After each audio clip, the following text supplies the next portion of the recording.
तपः स्वाध्याय ईश्वर प्रणिधानानि क्रिया योग। योग को वैसे विस्तार में जाएंगे तो एक शब्द में 10 शब्द में व्याख्यान में योग 8 यम नियम आसन में समझा जा सकता है। इस सूत्र में यह कहता है कि तप स्वाध्याय और ईश्वर की उपासना करने से क्या होता है, तो दूसरा सूत्र है समाधि भावनार्थ क्लेश तनुकरणार्थ। इससे समाधि की सिद्धि होती है और दुखों में न्यूनता आती है। यहां से हमारे सवाल का जवाब शुरू होता है। संस्कृत में दुख को क्लेश कहते हैं, ठीक है। वो कहता है क्लेश फिर होता क्यों है, तो सूत्र है क्लेश मूलः कर्माशयः दृष्ट अदृष्ट जन्म वेदनीय। क्लेश का मूल जो है हमारा चित्त है, चित्त में कर्माशय है, अर्थात हम जो कुछ करते हैं उसका संस्कार पड़ता है। यहां थोड़ी सी एक चीज को अलग बताना पड़ेगा। मतलब आपके दुनिया में कोई कैमरे होते हैं जो हर चीज का चित्र खींचते हैं, तो भगवान ने हमारे आंख नाक कान के साथ हमारा मन भी ऐसा बनाया है जो हर समय कुछ करता रहता है। और हमारे चित्त की विशेषता है हमने सोचा हुआ भी वो हमारे चित्त में जमा हो जाता है, तो हमारा संस्कारों का ढेर हो जाता है।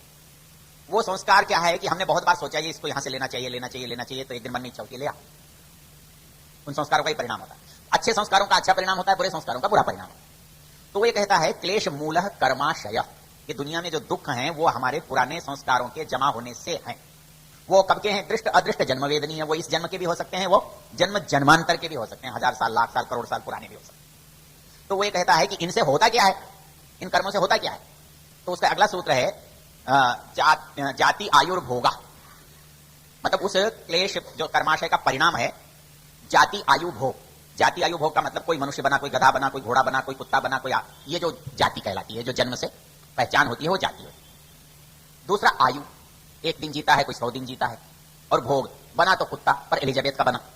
और ये होते कैसे हैं, ते लहाद परिताप फला पुण्य पुण्य हेतुत्वात्। उनमें जो अच्छे संस्कार हैं वो सुख को पैदा करते हैं, जो बुरे संस्कार हैं वो दुख को पैदा करते हैं। ये इसका दर्शन।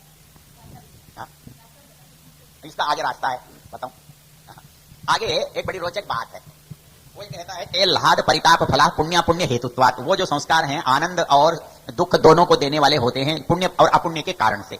यदि पुण्य किया है हमने तो सुख मिलेगा, और पाप किए हैं तो दुख मिलेगा।